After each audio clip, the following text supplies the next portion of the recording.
Assalamualaikum warahmatullahi wabarakatuh. Teman-teman semuanya, izinkan saya menyampaikan best practice pada kegiatan aksi atau PPL saya yang saya laksanakan di SMA IBS Bekasi Rabu 7 Desember 2020. Adapun judul yang saya buat yaitu membuat sebuah pembelajaran yang menyenangkan, yang membuat peserta didik menjadi lebih semangat dan antusias dalam mengikuti pembelajaran fisika. Pada pembuatan best practice ini saya menggunakan metode START. Mudah-mudahan bisa bermanfaat untuk teman-teman semua.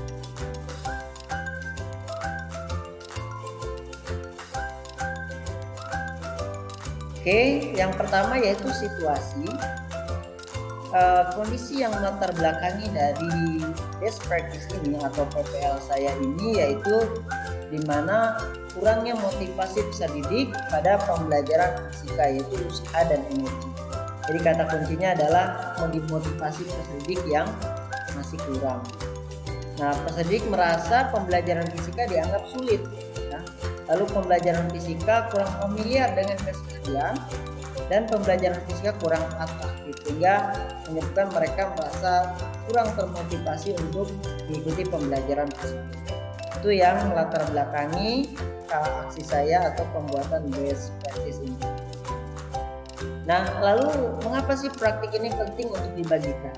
Karena penulis merasa bahwa sekolah lain juga mengalami permasalahan yang sama. Jadi ada beberapa sekolah yang saya pikir mengalami permasalahan sama, yaitu rendahnya motivasi belajar peserta didik. Sementara motivasi belajar adalah faktor penting untuk keberhasilan pembelajaran. Ya. Jadi jika peserta didik memiliki motivasi belajar yang tinggi, tentu mereka akan lebih mudah untuk memahami materi. Oleh karena itu, jadi best practice ini saya pikir perlu untuk dibagikan kepada teman-teman yang lain. Adapun peran dan tanggung jawab penulis dalam praktik ini, yakni penulis mencoba melakukan praktik untuk memperbaiki situasi tersebut. Jadi saya sendiri penulis mencoba menganalisis masalah melewati studi literatur dan wawancara dengan guru sejawat, kepala sekolah dan pakar. Lalu setelah itu saya mencoba merancang rencana pembelajaran yang diharapkan dapat memperbaiki masalah tersebut. Nah, setelah itu barulah saya melakukan evaluasi. Apakah rencana yang saya sudah buat itu bisa mengatasi permasalahan tersebut? Itu peran dan tanggung jawab penulis dalam itu tadi yang S-nya, lalu T-nya yaitu tantangan. Sebenarnya apa yang menjadi tantangan dari best practice ini? Yang pertama yaitu beragamnya karakteristik peserta didik ya. Jadi ada peserta didik yang kinestetik, ada audio, ada juga visual, sehingga bagaimana penulis harus bisa meramu pembelajaran yang dapat meningkatkan motivasi dengan baik, nah, dengan sesuai dengan karakteristik dari peserta didik. Yang kedua yaitu terkait dengan literatur. Kita tahu bahwa literatur tentang motivasi itu sungguh banyak sekali ya. Cuma di sini tantangannya adalah bagaimana penulis bisa mencari literatur yang tepat sesuai dengan kondisi peserta didik ya. Sehingga di sini penulis melakukan kajian pada memilih 4 literatur ya, memilih kajian pada 4 literatur, yaitu yang pertama pengaruh pembelajaran berbasis tekstual terhadap peningkatan motivasi peserta didik, karya Rudi Haryadi DKK tahun 2021. Juga pada literatur pengaruh media terhadap motivasi belajar karya Devi Yulianti Sudiatmaja 2021. Juga penulis melakukan kajian literatur terhadap pengaruh metode Gallery Work terhadap motivasi peserta didik karya Sukisna 2020. Dan juga pengaruh model pembelajaran Scramble terhadap motivasi peserta didik karya Agus Santoso 2020. Itu tantangan yang kedua, bagaimana penulis harus mampu melakukan kajian literatur yang terbaik sehingga dapat membuat rencana yang baik.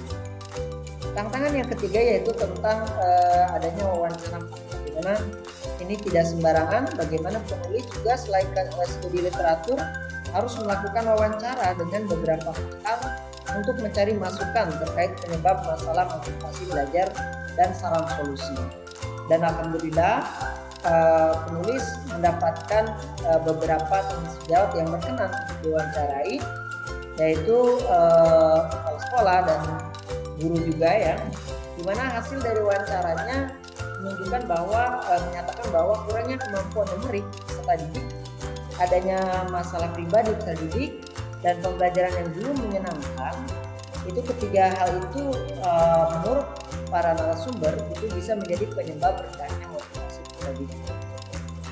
Oleh karena itu narasumber menyarankan untuk adanya pembimbingan terhadap peserta didik yang mengalami kesulitan dalam numerik ya tentunya, dan perlunya mendesain pembelajaran yang menyenangkan. Nah ini tantangan yang ketiga. Tantangan yang keempat itu terkait dengan persiapan alat dan bahan pembelajaran. Itu saya udah membuat model pembelajaran ya. Dan di sini salah satu tantangannya adalah persiapan alat dan bahan. Saya sudah tantangannya yaitu membuat kartu soal, kartu jawaban, LKPD, video pembelajaran dan sebagainya. Yaitu pada pelaksanaan aksi ya, mengelola pendidik agar dapat mengikuti dengan baik. Lalu juga membuat refleksi ini menjadi tantangan juga, bagaimana saya mampu menganalisis dan mengevaluasi pembelajaran dengan baik sehingga nanti menjadi best practice ini ya. Oke, itu tantangannya.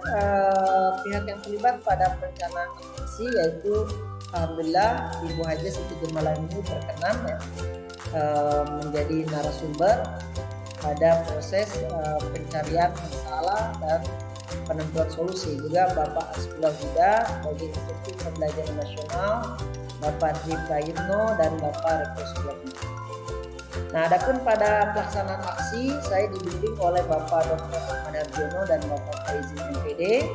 Juga saya dibantu oleh teman-teman kelompok A TPG Bisita Daljab program 2022-2023, dan juga yang saya sayangi peserta didik ya kelas 10 SMK IBS, dan juga terima kasih pada kru dokumentasi.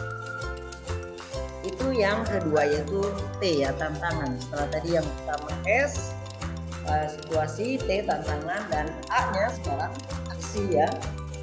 Langkah-langkah untuk menghadapi tantangan saya tadi sudah sedikit jelaskan. Jadi saya melakukan kajian literatur dan wawancara, menentukan akar masalah, membuat solusi alternatif masalah, baru membuat rencana aksi pembelajaran, melakukan aksi dan melakukan refleksi ya. Ini langkah-langkahnya. Lalu strategi yang digunakan adalah saya menggunakan membuat model pembelajaran atau rencana pembelajaran dengan model pembelajaran problem based learning ya, dengan pendekatan kontekstual sesuai dengan hasil kajian literatur saya dan wawancara, dan menggunakan metodenya yaitu Scramble, di mana nanti peserta diminta untuk memahami konsep dengan studi pustaka dari internet, video pembelajaran, diskusi, lalu diminta untuk mencocokkan kartu soal dan kartu jawaban. Jadi metode Scramble itu adalah metode pembelajaran di mana memakai alat bantu kartu soal dan beberapa kartu jawaban, dan mereka harus dicocokkan. Dalam metode Scramble juga ini dikuatkan ya dengan pemanfaatan teknologi. Juga diperkuat dengan tutor sebaya dan pembimbingan. Itu strategi yang digunakan pada aksi. Nah, bagaimana prosesnya? Pertama, pendahuluan. Ini seperti biasa ya, ketika mengajar kita mengawali dengan doa dahulu, baca kehadiran, persepsi, dan menyampaikan tujuan pembelajaran. Di sini adalah tahap yang paling urgent dan penting, bagaimana kita menciptakan suasana belajar yang menyenangkan. Jadi di sini persepsinya saya buat supaya siswa bisa siap belajar dengan baik. Lalu setelah pendahuluan saya langsung ke kegiatan inti, di mana saya tadi menggunakan metode model pembelajaran problem based learning ya, jadi PBL, dan yang diawali oleh orientasi masalah, di mana saya menampilkan video tentang kelangkaan energi dan menyampaikan LKPD. Lalu mengorganisasikan peserta didik, membagi peserta didik dalam kelompok kecil, membagikan LKPD, kartu soal, dan kartu jawaban. Setelah itu membimbing penyelidikan, ya peserta didik melakukan kajian ilmiah melalui internet dan diskusi dengan sesama peserta didik untuk memahami materi energi dan memecahkan masalah. mencocokkan jawaban kartu soal dan kartu jawaban.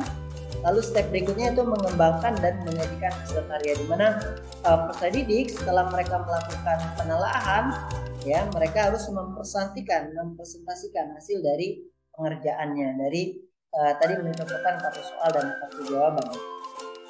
Lalu menganalisis dan mengevaluasi proses pemecahan masalah. Peserta didik berdiskusi dengan peserta didik lainnya dan dibimbing oleh guru untuk menentukan atau meluruskan konsep atau jawaban. Nah, intinya pada tahap pembelajaran ini, peserta didik menjadi center learning. Jadi ini yang menjadi center adalah peserta didik ya. Dan mereka diharapkan dapat memahami materi pembelajaran dengan baik. Guru akan membantu jika peserta didik mengalami kesulitan atau kebuntuan dalam memahami konsep maupun memecahkan masalah. Nah, setelah tahap inti lalu menuju ke tahap akhir yaitu penutup, di mana peserta didik membuat simpulan dan membuat refleksi ya. Guru memberikan penguatan ya, dan juga setelah itu barulah diakhiri dengan doa. Nah, pada proses aksi ini siapa sih yang terlibat? Tentunya adalah peserta didik ya, kelas 10 SMPGS yang saya jadikan sebagai peserta atau ya partisipan ya pada kegiatan saya. Lalu saya sendiri sebagai guru pengajar dan juga dokumentasi. Nah, sumber daya atau materi yang diperlukan untuk melaksanakan strategi ini tadi sedikit sudah saya singgung, yaitu video pembelajaran ya, siapkan satu soal dan beberapa jawaban, dan berapa link alamat dan bacaan internet, karena pendidik harus mencari atau memahami materi melalui kajian ilmiah ya, membaca materi-materi yang tersebar dalam buku. Lalu PowerPoint saya juga tetap siapkan, lalu LCD, papan tulis, dan doc. Nah, dari aksi saya akhirnya, itu tahap akhirnya ini di start ya, di start refleksi hasil dan dampak. Alhamdulillah aksi pembelajaran sebagaimana yang direncanakan dapat berjalan dengan baik. Jadi peserta didik menjadi lebih antusias, termotivasi untuk belajar. Peserta didik merasa puas pada pembelajaran kali ini. Nah, apakah hasilnya efektif? Saya pikir ini dampaknya sudah efektif ya. Hari ini terlihat dari angka peserta didik. Nah, ini dia. Jadi saya setelah melakukan aksi, saya sebar angket bagaimana tingkat motivasi atau antusiasme Anda. Nah, ini peserta didik mengikuti pembelajaran usaha dan energi dengan penggunaan metode Scramble ya. Scramble itu yaitu adanya bantuan kartu soal dan kartu jawaban. Dibandingkan dengan metode ceramah, dan mereka menjawab 58,8%, mereka menjawab motivasinya sangat tinggi. 41,2 itu sedang. Ya, jadi kita lihat malah nggak ada yang rendah. Ini menunjukkan bahwa pembelajaran saya cukup efektif ya, walaupun saya belum bisa bilang bahwa sempurna, tapi ada kekurangan, tapi saya pikir ini sudah cukup. Dan yang kedua juga saya menanyakan pada peserta didik bagaimana antusiasme Anda terkait dengan penerapan teknologinya. Ya, saya kan menggunakan video pembelajaran di awal ya dalam diskusi, juga memakai dari berbagai sumber internet, dan mereka ternyata menjawab bahwa pemakaian teknologi itu menjadi sangat termotivasi, itu 35,3%, dan menjadi termotivasi itu 64,7%. Jadi saya pikir ini sudah baik ya, menunjukkan bahwa penerapan teknologi yang saya gunakan pada pembelajaran itu berdampak positif. Nah, ini beberapa kelebihan yang sedikit rasakan pada pembelajaran usaha energi ketika itu, yaitu menjadi paham, menjadi ngerti, menjadi tahu rumus-rumus nasihat menyenangkan, dan menjadi paham. Nah, banyak sekali lah ini di sini. Saya menjadi lebih paham, saya menjadi mengerti, ya. Puas karena dijelaskan dengan baik, senang, dan have fun. Nah, mungkin itu hasil dari aksi saya ya. Lalu apa yang menjadi faktor keberhasilan? Saya pikir di sini adalah kartu soal dan kartu jawaban, di mana peserta didik menjadi tertarik untuk belajar sungguh-sungguh karena mereka ada tugas mencontohkan kartu soal dan kartu jawaban. Di situ mungkin saya pikir menjadi faktor keberhasilan dari kegiatan saya. Lalu juga mereka menggunakan video pembelajaran pada saat bermasalah. Ya, pemanfaatan internet juga membuat peserta didik menjadi lebih semangat dalam belajar ya. Mereka merasa penggunaan teknologi dapat mempermudah dalam memahami masalah atau konsep. Dan pembelajaran dari keseluruhan proses bagaimana? Jadi dari keseluruhan itu saya boleh simpulkan bahwa berdasarkan aksi saya terkait dengan motivasi ya, pada dasarnya pembelajaran fisika adalah pembelajaran yang menyenangkan. Jadi sebenarnya bisa sangat memotivasi pekerja. Banyak sekali ilmu yang sangat menakjubkan dapat dipelajari dengan pembelajaran fisika. Penggunaan metode pembelajaran yang tepat, nah ini, asalkan dengan penggunaan metode pembelajaran yang berfokus pada peserta didik. Jadi jangan hanya sama. Pemakaian teknologi, nah ini juga penting untuk motivasi, dan profesionalisme guru yang mumpuni dalam penguasaan materi. Itu guru yang profesional pasti akan memberikan peserta didik menjadi hebat ya. Dan penyampaian materi akan membuat peserta didik antusias untuk dia belajar fisika. Jadi bagaimana guru itu mampu menyampaikan materi dengan baik. Itu beberapa hal yang coba saya simpulkan dari keseluruhan proses kegiatan saya. Oke, itu dia. Terima kasih. Mudah-mudahan bermanfaat untuk teman-teman semuanya. Terima kasih sekali lagi. Saya akhiri. Assalamualaikum warahmatullahi wabarakatuh.